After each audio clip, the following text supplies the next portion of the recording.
Name's James Dumoulin, from the Washington, D.C., Northern Virginia area.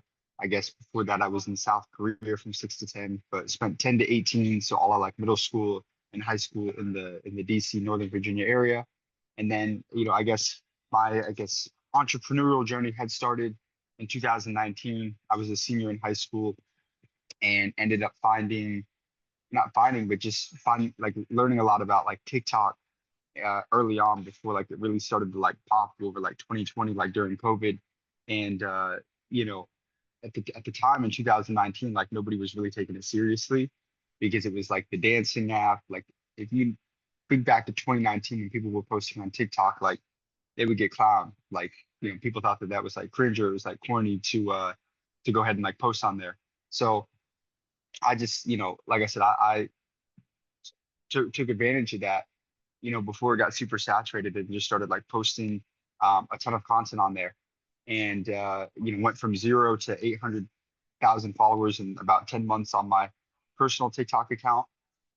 And then, ended up moving out to Austin, Texas to go to the University of Texas in 2020. And fast forward to like April 2021, myself, my brother, and a childhood friend from Virginia, were all really like-minded. Being that we were from the DC area, we all knew we kind of wanted to do our own thing. And, like Wansi knows, I'm sure anybody who's familiar with, the DMV, the DC area, it's just not a really entrepreneurial place. Like it's centered around a lot of like government jobs, federal agencies, contract and defense. Like you don't think of, starting like making internet money in DC or in the DMV area. So, but anyways, so we were really like-minded, and obviously I had a ton of success on TikTok, and then my brother had a background in analytics and building software, and then my third partner Josh, that I started this most recent venture with, I dropped out of school in Virginia to pursue a digital marketing agency, and so the three of us in April 2021 just kind of like came together on the idea of starting a finance business media channel called The School of Hard Knocks. And it was originally, when we started the channel, just with the three of us making content about business. But then we kind of came to a realization that like most people don't want to get, business advice from young 20-year-old kids. So kind of like removed ourselves from it in terms of like the people giving advice, and, went to just go seek out and find industry experts that have 20, 30, 40 years of industry experience to be able to kind of like get their wisdom and their advice and deliver it in engaging and entertaining and educational content to people all around the world. And so, started that probably a couple months in after we had originally started the channel. So we made that pivot, which was really important. And yeah, I mean, since then, the channel now has over 12.7 million followers. We just hit 1 million subscribers on YouTube the other day. We hit 5 million followers on Instagram last month, 4 million followers on TikTok. The businesses that we've started have been very, very profitable. Uh, in December, that was our biggest month ever. We did $600,000 in revenue, and 500,000 of that was profit. And like consistently, we have a couple businesses recurring revenue that does, over $100,000 every single month. So, you know, that's the thing is, I've always been great at content ever since I started in 2019. But as I always like to say, like most influencers are broke. Most influencers are super broke, uh, because they don't understand like the business of media. And where I always like to say too, where attention goes, revenue flows. But you have to like understand how to like actually monetize it the right way and not dilute your brand equity and everything. So I've just learned a ton about you know monetizing brands and media and just everything. Um, and have goals to kind of take it to like $100 million like media play. Obviously, there's a lot to do to get there, but it's definitely very possible. Just doubling down on what works and building, creating bigger teams, more mediums of content, more channels. Like this, there's a bunch of stuff to do. But I would say, yeah, I mean, that was kind of what we're up to now.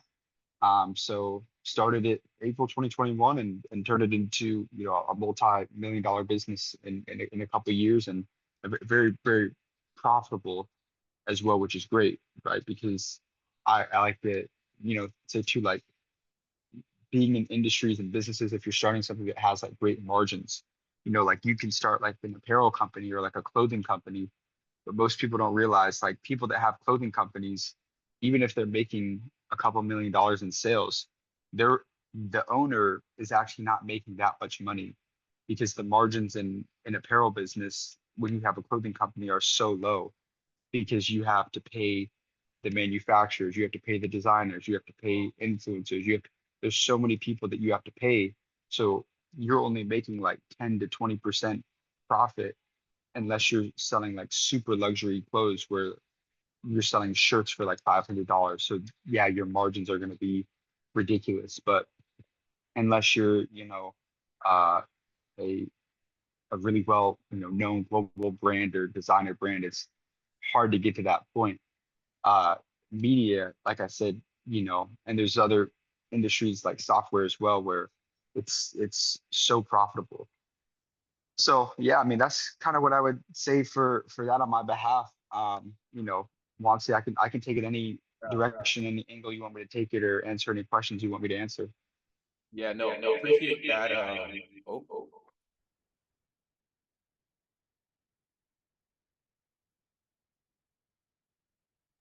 Yeah, I gotta mute this talking because there's that. Yeah, appreciate that intro. And before I continue, would definitely like to give the guys the guys in person at least, a chance to introduce themselves really quickly.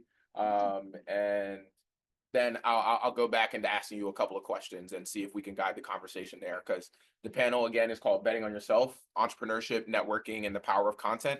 James just gave us a little bit of insight into his background, how they started the School of Hard Knocks, how they scaled it, and a couple of different things that they were thinking about as they were doing so.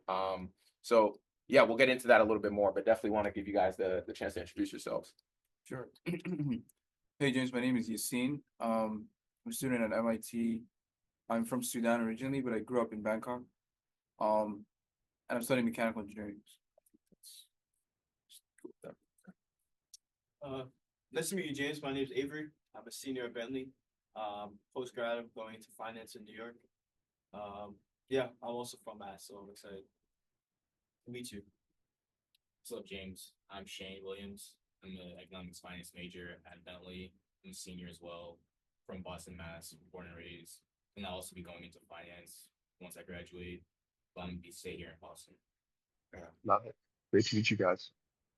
Yeah, so James, I think the first direction that I kind of want to take this conversation and hear your thoughts on and have you share your thoughts with the group is some of these guys just mentioned they're going into finance. I know he's mechanical engineering, and I'm not sure about all of the different people on the call, but for students in higher education that are pursuing a bit more of conventional paths as opposed to maybe the path that you're currently on, which is entrepreneurship in the realm of media, I think there's still a lot of different lessons and philosophies that I know you apply personally, and a lot of the people you've interviewed have applied into like developing themselves, their careers, and their mindset to succeed in their careers. Is there any insight, thoughts, and I guess lessons that you could share with these guys around like the pursuing their careers, staying on the pathway that they have in mind, and then also like for I don't even want to say for lack of a better term, but competing and going into the professional landscape and wanting to be the best at what it is that you do, but then also knowing you're competing against your peers and colleagues that are also pursuing the same success that you're pursuing. So yeah, I'd love to hear some of your thoughts on that. Yeah, it's a great question. Honestly, I've interviewed some of the like richest people that have ever worked on Wall Street, and those people like they never actually placed like a financial trade. Like they literally got rich off of a handshake, just introducing two people together or closing a deal. Like in any industry, finance, it's huge, especially, but like people will take you places that money can't. Like I'm a big advocate that people will take you places that money can't. And so like my goal, if I was regardless whether I'm an entrepreneurial trying to do my own thing or going like a more professional route where the goal is again like there's a bit more of that like competition, you're trying to work yourself up in any industry, like your greatest asset is people and your biggest liability is people.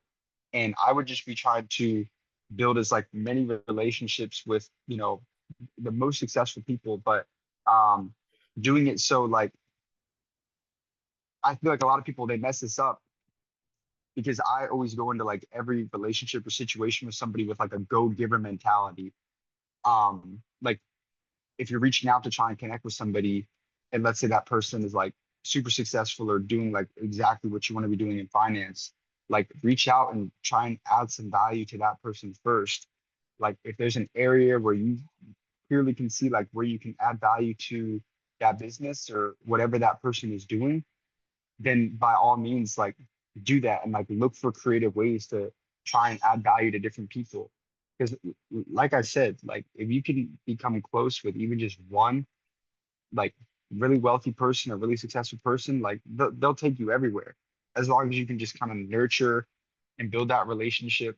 um and that far exceeds any sort of like college degree, like in my opinion. I got a degree from the University of Texas. I know the gentleman in front, I think, was MIT, and the other two, I mean, all you guys are going to good schools.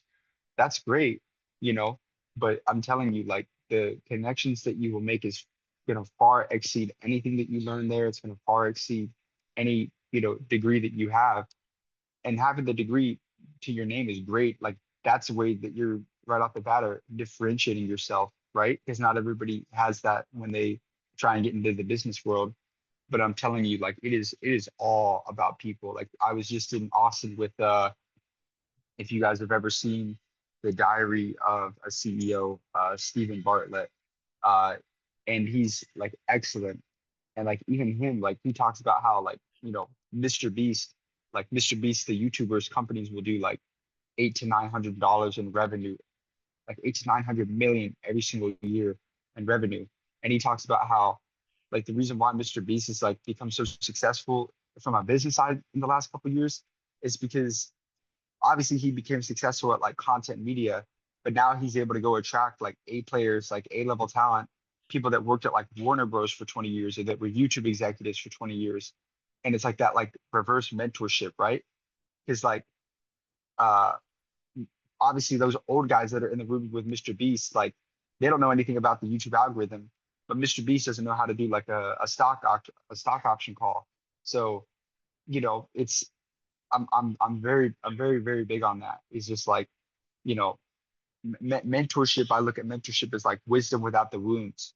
If some people dedicate their entire lives trying to like go through something to figure out how to do it, and they literally like learn the ins and outs of like how to do exactly what you're trying to do, whatever realm of finance you're trying to go into, or whatever your goals are. Like somebody's already done it before, and they probably spent years like they spent years like eating shit, like literally trying to like figure out like how to break in here, how to get here. And those are the people that I would trying to attach myself to. It's prioritizing relationships over transactional business.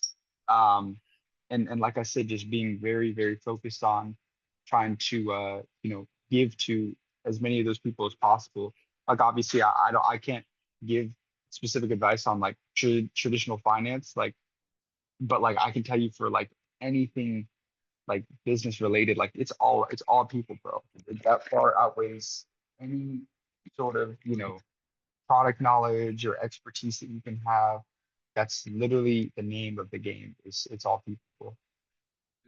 James, on the note of people, can we talk about some of the, and you can hear us, correct?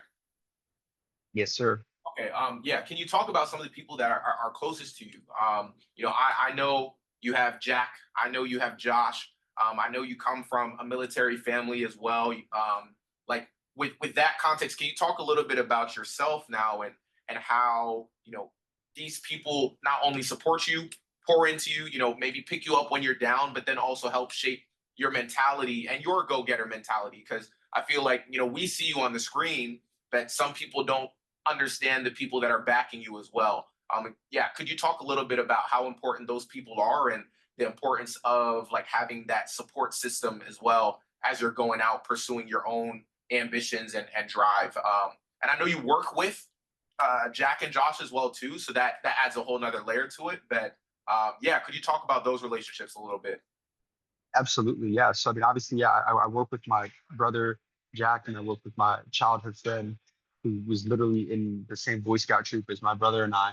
And there's a lot of people that will advise against going into business with friends and family, which I think is true for most people. However, the way I see it is that with going into business with friends and family, is that 95% of the time that's somebody that you can trust. That's somebody that has the same morals, the same values that you do. And why do a lot of businesses fail to have partnerships? It's because like one person took money from the other, or like dishonesty. Like, to me, like having that like belief and knowing that like between my partners and I, like nobody would ever take a dollar out of the business without somebody knowing. Um, that's very important.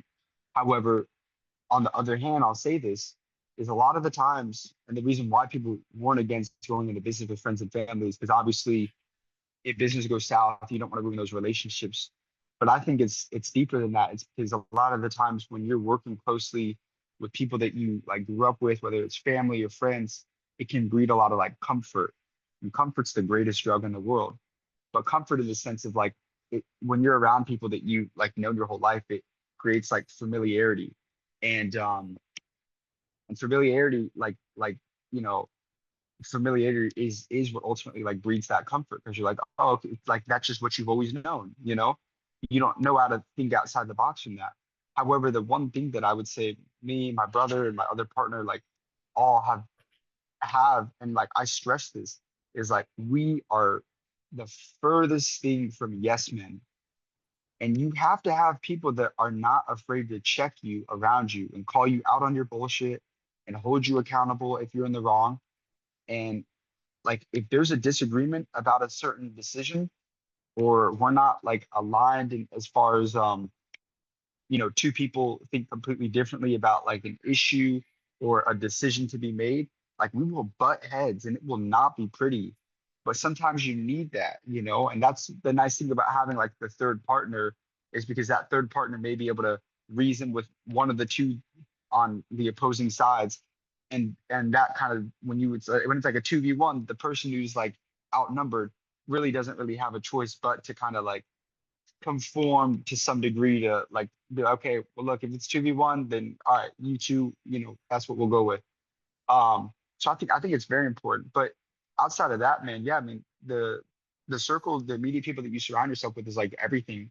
um I probably, ironically, um I'm trying to think, because when I think of like the people that I had like grown up with, there's maybe less than um 5 people from, I would say, I take that back. It's probably more like 5 to 10 uh people from like back home that I would say that I keep in touch with on a somewhat like regular basis. Obviously I met me and Wansi went to different high schools, but Wansi was just a very driven person, and I just stayed in touch with him over the last couple of years because Watson's got a great mindset. He's gonna do like great things, and he's it's inevitable. And like Appreciate it. but he's also a great person, which is more important than whether or not somebody's just going to be successful. So but yeah, I mean, I think having, again, like I said, I'm huge on having like mentors. So with a lot of these people that I meet and interview, like I said, I'm big on like building like relationships with these people, and like I learn so much from them. Like I'll give you an example like of just how impactful like the relationships have been that I built, and the importance of like nurturing and building those relationships. So, I mentioned, like over the last couple, or I guess over the last year was really our, I would say since this past like June, every month since last June, like our business has done like at least $150,000 in revenue. Obviously last December was our biggest month. we did 600K. And I would say since around like October, we've had like multiple 6-figure months.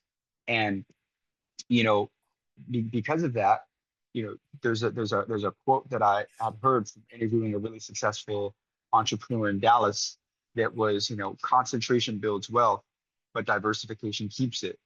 So, we concentrated, we focused very hard on the media business, the different ways to kind of, grow and vertically integrate the business to make a lot of money in media. But we're like, okay, we got, well over $1 million in a bank account that's like for our business. And a lot of entrepreneurs will tell you like, hey, you should only, keep, 3 months worth of operating expenses in an account and then put the rest of that money to work. And so in January, we, again, power of people, relationships, there's, some really big real estate investors in Texas that we've been pretty close with that just sent us like a crazy deal to invest in. It's like a 215 unit apartment complex in San Antonio. And again, because we were very good about putting money back into the business and not just, taking all the profits out to spend on and burn on lifestyle, which is what a lot of people do wrong. We put almost $500,000 into this like crazy deal, and the cash on cash returns have been crazy. The IRR, the internal rate of return, and like the equity multiples, like the amount of money that we'll make off of the deal within 5 to 10 years is like 5x what we put in, which a 5x multiple on 500K is like 2.5 million. And that's the power, like I said, of like having that network. Like we didn't go look for a deal. It literally just got sent to us like, hey, we're raising money. We're raising 3.2 million. You guys want to put in money on this deal? Hey, we have a lot of cash on the side.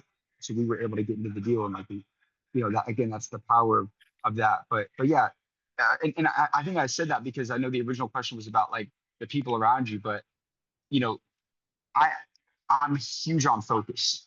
Like even though I'm in like content and media, I've never ran a paid ad in my entire life, but I don't need to.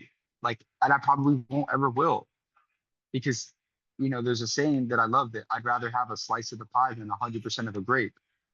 I'd rather have a slice of the pie than 100% of the grape. I'm willing to give somebody money who's an expert or one of the best in the world at running paid ads versus me trying to learn it all from scratch when somebody's already done it before. Like I know content, I know media. That's my realm. That's my game. I'll bring somebody and I'll give somebody, a chunk of change to kind of come in and help me if I ever need to run paid ads. But in regards to the real estate thing is like, again, I don't know anything about. I know about real estate. I've interviewed a lot of successful people about real estate, but in terms of like actually putting money into a deal, that was like a foreign concept to me about like knowing whether or not this deal would blow up and I would lose the money or it would pay off. So what did I do? I sent the deal that I was going to invest into like 5 people that are, 8 and 9-figure real estate entrepreneurs in my network to look at the deal and tell me whether or not I should invest. And it was pretty unanimous. Everybody's like, yeah, so that's a crazy deal.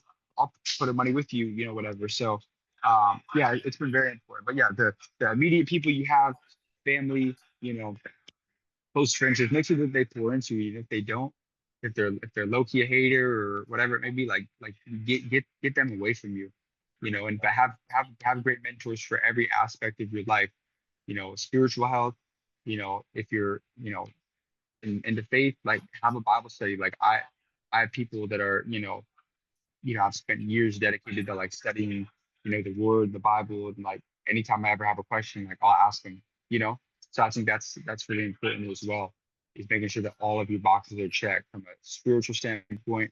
For me, it's Christianity, it's getting into the word, your physical health, you're taking care of your body, you've got, good people you can kind of lean on to for that type of stuff. Then obviously your mentor as well, whether that's people for business, whatever maybe. You always got to have great people pouring into you, and if they're not, like I said, you just get away from them.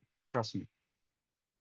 All right, James, I have two more questions for you, and then we'll give it to the people in person if they have any questions, and then online. But before I even do that, so I know we said 12:45. Is 12:45 a hard cutoff, or do you have any more time? I can go a little bit longer. Okay, all right, perfect. So first question is around Saudi Arabia. I know you guys have taken some trips to Saudi recently. Ethnically, I'm Cameroonian. Yassine is from Sudan, and then I'm not sure if you guys have any ethnic backgrounds or as well, but there may be some people on the chat that do as well. And I'd love to hear your thoughts on kind of the international landscape, international business, and kind of where like some of your work in Saudi Arabia, and then if there's other countries or like international things that are relevant to you and you think like we should be taking note of. And then second, if you want to talk about the school community, school of mentors, and how that has been going, because I know I'm a part of that. And it's been great from the calls I've been able to. I know people are very active. You guys have a live community in there. And yeah, if you want to share it with the guys, plug it, and even, promote it as well, if they could join. But yeah, those are the two things that came up for me, and then I'll give it to the audience. Yeah, absolutely. So unfortunately, Saudi Arabia that's the only thing that I'm gonna gatekeep. I can't talk to Okay, question. No, I'm kidding. that's No, fine. I'm kidding. No, bro. I'm totally kidding. No, I say that because I mean, dude, that there are just so many opportunities over there. That's I joke about that, and I say that Yeah, because I tell people like before I do a podcast with them, look, we can talk about anything but that. And the game is to be told, not sold. And so like obviously like I'll give everybody the sauce about everything, but I like to keep that. And what's crazy, here's the funniest thing. So I was out in Saudi Arabia in February for a business delegation, and it was me and like 30 other like American business owners. And I was like, I would ask them like, hey, it's like, do you tell people about this when you go back home? And they won't even say anything. They'll kind of just like look at you and they'll go like like just because. So and just to give context on that as well. So pretty much Saudi Arabia has this young crown prince, Prince Mohammed bin Salman, and he's this younger guy in his 30s, but he's like a visionary.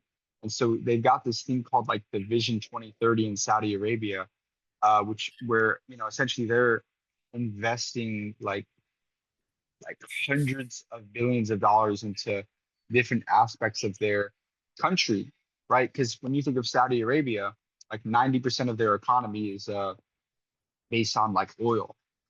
And so, but their goal is they want to become a much more diversified like country, and they're trying to drastically grow their GDP. Well, the way they do that is that oil, like obviously the oil is still going to be very prominent. It's going to be what funds a lot of different things, but they want oil to be like 40% of their economy.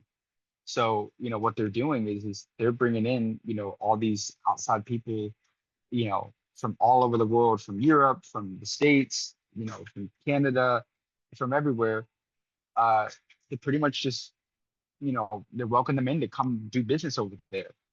And anybody will tell you like what you can make in the US, you can make 5 times more in Saudi Arabia. What you can like even just off of us doing like a brand partnership or going over there to speak. I mean, it's ridiculous, like the budgets that these people have. Um, and again, like that part of the world, like they're extremely relationship centric. They're big on repeat business. They want to get to know you. But if they have a campaign coming up, if they've got, an event, like they are spending money like that and they will send you the money the next day. But it's not just Saudi. I mean, there's a lot of places, right? Like I'm huge on, I there's a gentleman that I had on one of those calls in our community. I'd interviewed him. He's one of the greatest internet marketers of all time. His name's Neil Patel, and his marketing agency is like bigger than Gary Vee's. And pretty much, he said that the next phase of content, like somebody asked him, I think, what's like the future of content going to be, and he said it's the globalization of content. It's taking what you are doing and just putting it in formats for all different languages in all different countries all over the world. And so I look at the same thing for like business. Like, yes, there's a lot of opportunity in the United States, but think about like some of these other countries like that have crazy economies and GDPs and like money to spend. So that's kind of what I would say in regards to that. I mean, I think I've been to over 20 countries, And I think Dubai is probably my favorite place that I've ever been. I absolutely love it over there. And Saudi's great too. I mean, from a lifestyle standpoint, Dubai is a lot better. But I definitely, enjoyed, getting the chance to go over there.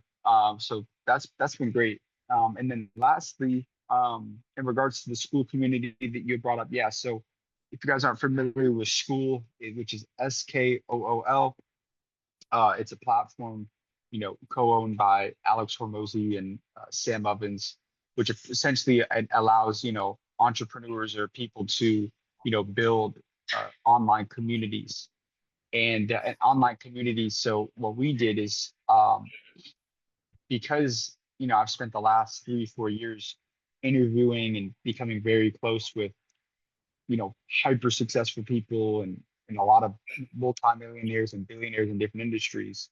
Well, I noticed that, the number one question that I would get asked when people reach out to me is, hey, how do you connect with these people? Or can you connect me to this person? Or how can I connect with this person? Right.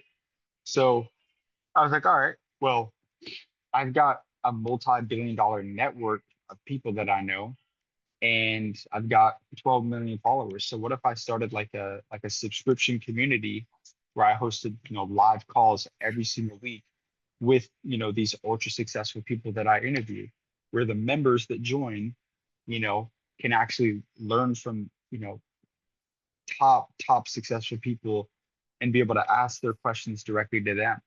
So that's what we did, man. I mean, we launched a community. We've got over 3,600 paid members. It's like a $30 a month subscription. So I look at it as like, for the price of less than 4 Subway sandwiches, you can hop on calls with, 4 to 5 entrepreneurs every single week whose, businesses are doing, you know, you know, 8 figures to 9 figures to, even billions of dollars. I think we've had three billionaires on live calls. I know next month we've got 3 9-figure entrepreneurs and 2 8-figure entrepreneurs. So, that's been a really cool thing. And again, just another different vertical to our business as well. So definitely been something really cool. Yeah, I would definitely want to promote that to everybody here. I'm a part of that community. I've been a part of it since the summer when it first launched. Like you said, it's $30 a month. I don't even like peep when it comes out of my account. I just know I'm still in it. I've been on a bunch of the calls, and the people that he brings on are always sharing gems. You have the opportunity to ask them questions directly. The calls are recorded, so you can even go back to calls that you were on, you maybe even missed, and watch them. They bring on people from all different types of industries, all different types of backgrounds. And one thing that I also find very impressive and I love about it is that outside of the weekly calls, outside of James and the School of Hard Knocks, those 3,600 people are constantly active in and of themselves. Like, it's literally a community. There's a bunch of different channels. They're talking amongst themselves about different things they're going on, how they're maintaining their lifestyles, how they're maintaining their businesses, how they approach different problems and their different realities. And me, myself, I'm not like up to date on everything and you guys as college students may not have the capacity to either because they're always active and we have different things. But $30 a month, this is not a paid promotion, but a personal promotion. I would definitely advise you guys here in person and then even the people on Zoom to join the community. Like you said, it's on the platform School, SKOOL. If you look at his Instagram or their Instagram, School of Hard Knocks, the information should be there as well. You can look at it at any point. But yeah, thank you for answering my questions, James. And now I'm going to turn it to the people in person and then in the chat. If you guys want to, or not in the chat, on Zoom, if you want to raise your hand if you have a question as well, we can kind of queue those up and we'll go as many questions as James has time for. Actually, let's say how many? 1, 2, 3, 4, 7 well, do all of you have a question? I actually have a question. How many in person have a question? 1, 2. Okay, 2. You do have a question or not? Okay, 2 questions in person, and then in the chat, if you have any questions, just raise your hand, and then we'll close out from there. So yeah, Nanda, you have a question. What's good, James? Do you hear me? You can see. Sir. Yeah, you talked about globalization and how that's really how media is going to be moving towards. So for someone that wants to get into content or already in content creation, how do they get ahead of the curve in globalization, and what advice would you give them in regards to like what type of media they should try to do to grow their platform? Yeah, so really good question. So a couple things on this. Um, what I recommend is, so whatever you're creating the content in, create that content like in that language and with the subtitles for that and that text, right? Distribute it on all 5 platforms. Then I say five, I mean Instagram, TikTok, Facebook, YouTube, and LinkedIn now. If it's like a personal account or whatever, like whatever account you're making content on, I would be posting on LinkedIn too, because LinkedIn's pushing short video content like crazy right now. I think we went from like 0 to 100K on there in like 2 months. So I'd be on those 5 platforms. And then what I would do is um, I would have there's people that do this where they will literally like dub your content. Like there's like AI out there that can, take the content that you're creating and put it in a different language and obviously like add the subtitles for it. So pretty much like what it would be is like, my channel's, the School of Hard Knocks, but like, you know, Hard Knocks Chinese, where it's literally like my interviews, but it's just being like AI is just like enhancing the audio to like where I'm speaking Chinese back and forth with this person. And what happens is when you do that, you can reach, or that content is not going to be seen in the US, it's going to be seen in China. But in China's is the most populated place in the entire world. So why limit yourself to the 300 million eyeballs in the United States? Because if you're creating content in the US in English, that content's not getting seen in China, I promise you. But if it's created in Chinese with Chinese subtitles and Chinese captions, it's going to be, that's where the content's going to be seen, even if you're posting it from the US. So you can do that in, 4 or 5 of, major languages, like pick which ones you want to do.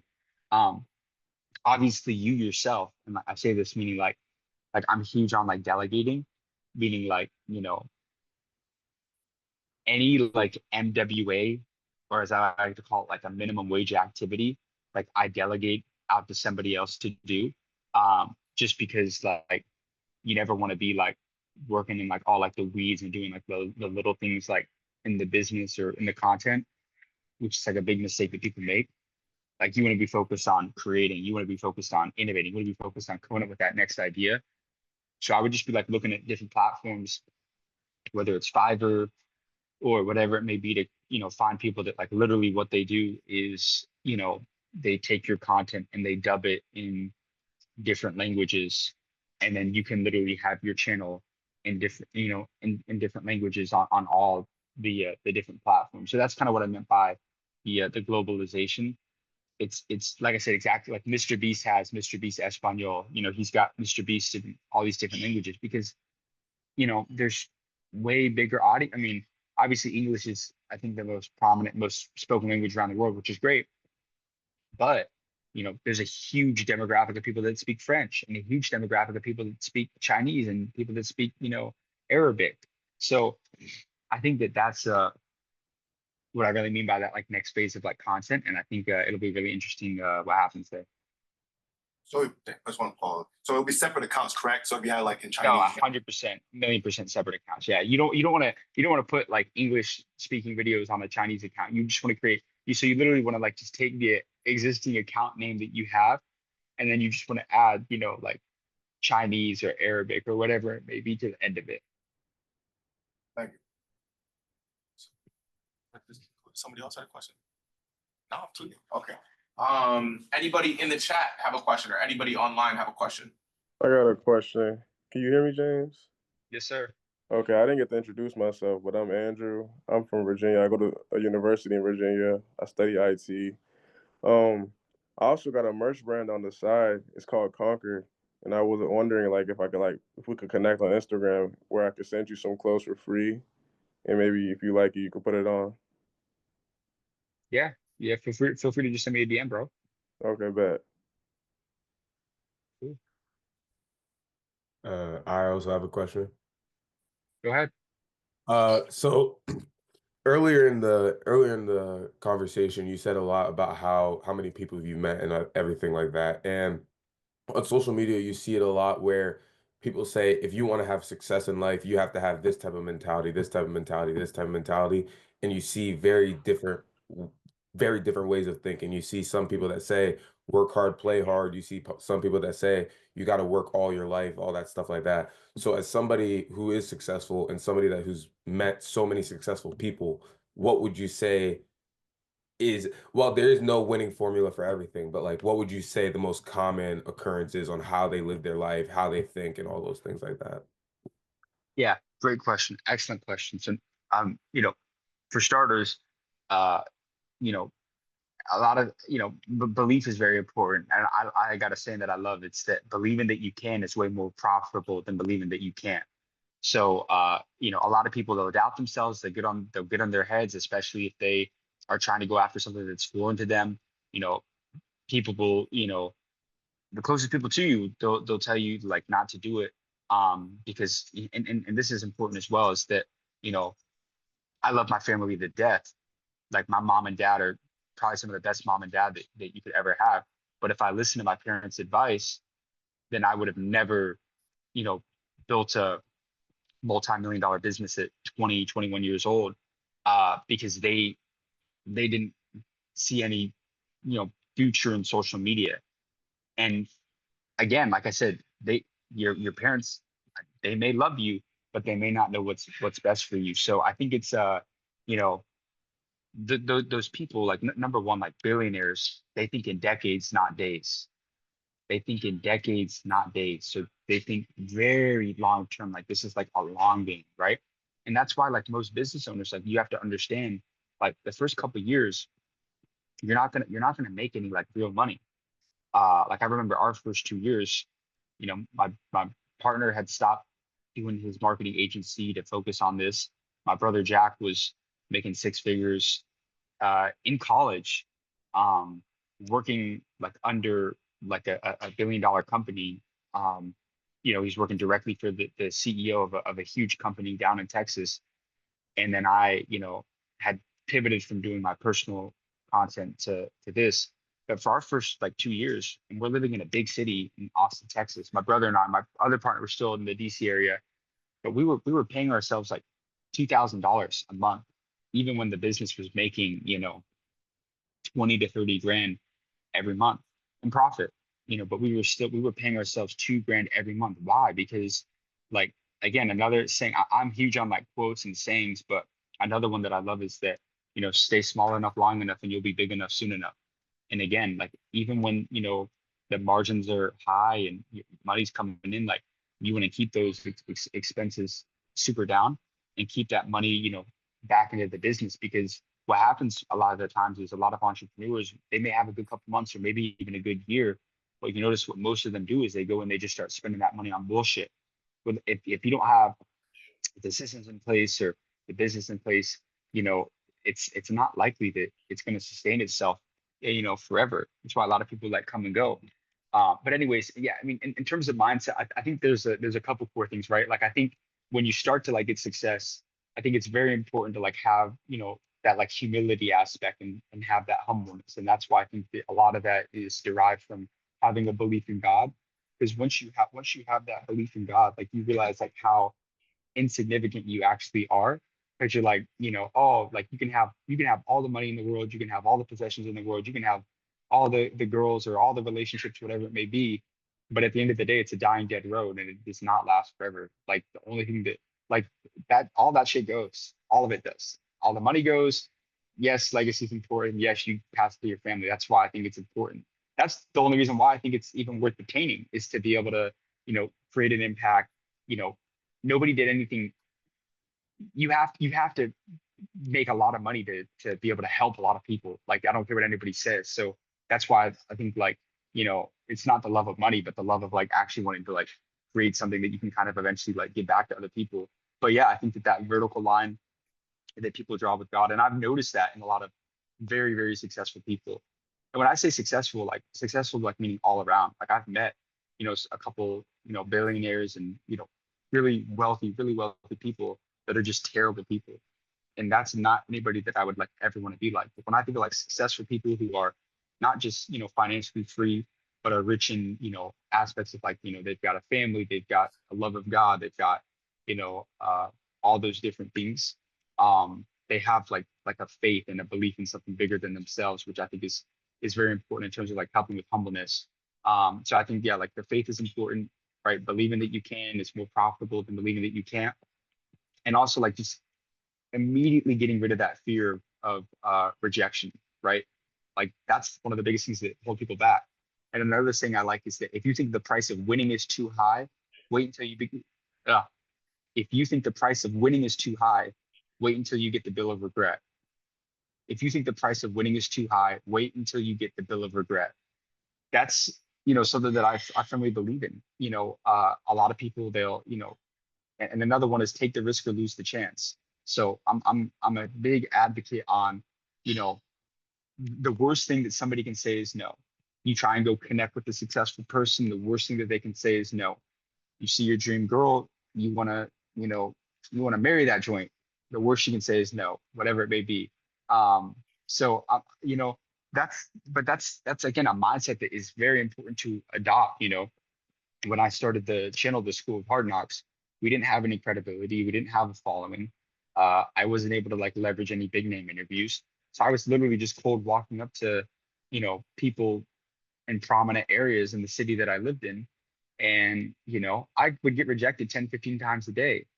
But remember, like no does not mean never, it just means not yet. So I think that also getting very comfortable and understanding that like rejection is all part of the process. Like not everything's gonna, happen immediately. It's gonna take time for certain things, right? Great things take time.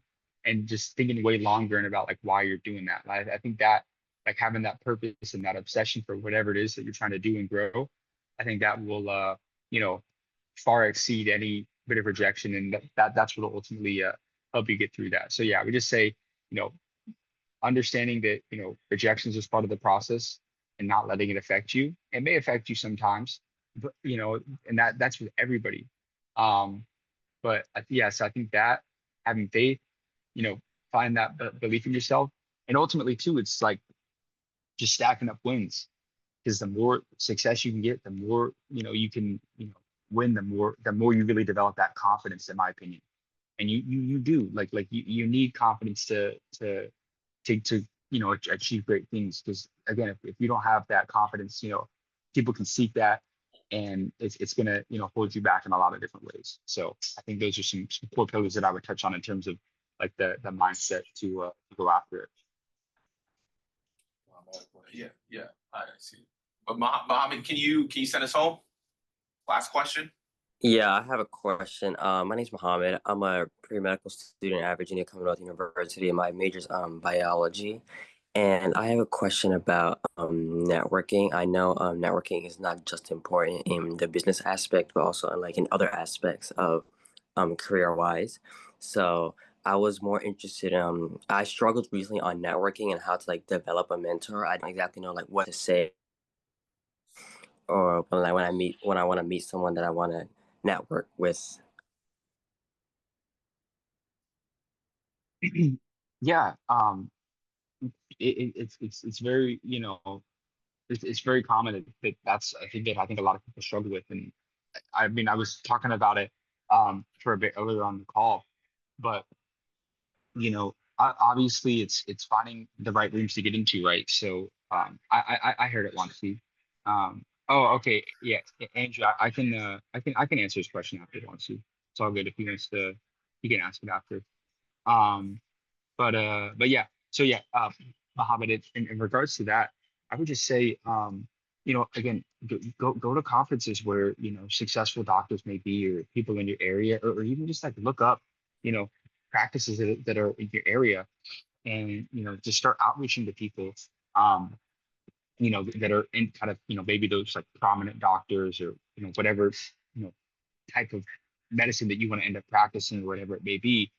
um just start having those conversations. And again, like I would immediately flip the I would immediately flip the switch of like, trying to like, oh, hey, can I get 10 minutes of your time? Like, no, stop. Like, stop asking them for something. Like, start thinking about ways of like how you can kind of like give to that person. Do you have a sort of expertise maybe that you can kind of come and add to them? And maybe you don't know what it is, and maybe there isn't anything yet. And maybe in that case, just be like, hey, you treat it like, hey, you've really inspired me. I'm very passionate about this, and I would love the opportunity to, shadow you or learn from you. And, again, not everybody's necessarily going to say yes, but I can tell you that the most successful people in the world, or at least a lot of them that I've met, they're the most willing people to give back and help. So, it's just reaching out to a lot of different people, and eventually, something will stick, man. As long as you are a good person, you have good energy, you're willing to learn, you're a sponge, and you just gotta listen, man. Like that's important as well. Like they'll give you the game, they'll give you the blueprint, but you just gotta like listen. And you seem like, I mean, I don't know you personally, Muhammad, but just even just gauging off of the way you ask the question, like, it just being a sponge to what these people like are going to tell you, So I think you'd be surprised though, maybe and the other thing is you may find them that mentor and sometimes like the most like unconventional like places. It could be at a coffee shop, it could be at an event, it could be, I mean, who knows really. But just not being afraid to kind of like go up and spark that conversation. Like if you see somebody that's clearly, a doctor, maybe they have their own practice. They don't even have to be, in your exact line of, medicine that you're trying to, practice, but they may be able to give you some really interesting insights that may be able to help you out tremendously. So yeah, man. I mean, that's what I would say, bro. I think that you'll do great, and like I said, go give a mentality, because life gives the givers and it takes from takers, and it keeps very accurate account. Yeah, Andrew, Andrew, you want to go ahead and ask your question as well? Yeah, That was a yeah. great question. So James, I know that you say you live in Texas, right? And after school, I'm a junior right now, so like I'll be graduating next year. And like Texas, like I want to low key, like not even low key, high key move there after I graduate, because I heard like it's just a big tech hub. But other than that, right? How was Texas for you, like connections wise, the people there? Because I want to go to Texas, but like after 2 years, I think I want to move to LA. But how's Yeah, Texas? But best specifically decision. Dallas. Okay, yeah, I can touch on Dallas. I can say the best decision that I ever made in my entire life was moving from the DMV from Virginia Oh, you to from Virginia? Austin. Yeah, I'm from Virginia. I went Where? to Woodbridge. Oh, you're from Woodbridge? Yeah, yeah, I'm Oh, from what high Woodbridge. school? I'm from Forest Park. Oh, snap. I did not know that. Yeah, I went to Forest Park. Oh, Um, wow. so best decision I ever made was moving out of Virginia to Austin, Texas. Um, the people out there are just so authentic. They think really big, and it's very collaborative as well. Like maybe you feel this, maybe you don't, but I feel like in the DMV area at least, like people Mm, are. It's not really collaborative, man. I've heard That's that. why Someone said that too. that's why in my opinion, like a lot of like there aren't a lot of like big DMV artists just because they're just weird. They don't like collaborate. And Hmm. the same thing goes for business. Um, but anyways, but I still, like I said, have a lot of love for that whole area. I mean, it's where I grew up. I was very blessed and fortunate to have grown up there. The best decision I ever made. The people are incredible. Tons of opportunities. I mean, if you take a place like Austin, right? Mm-hmm. Elon Musk moved there. He built the biggest Tesla factory in the world in Austin. And then Apple comes and builds an $8 billion campus. Oracle's got $1 billion campus there. Google moved to headquarters there. Meta has a headquarters downtown. So that's again the power of influence. But I mean, Austin's a huge tech hub. Dallas is great too. I always tell people you can't go wrong with any of the big three Texas cities: Dallas, Houston, and Austin. Okay. I think Dallas is a little bit more on like the keeping up with the Joneses side. It's a little bit more bougie. Mm, Houston's cool. Houston's cool too. I like all three of them, and you can't go wrong. So okay. if I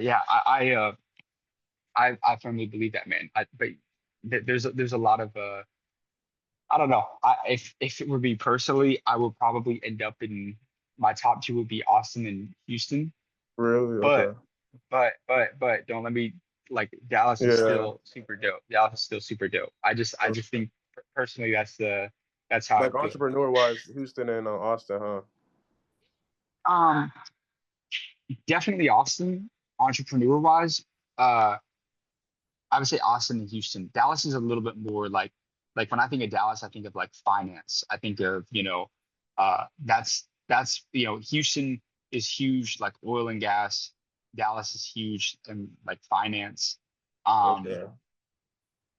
Austin's a big tech hub.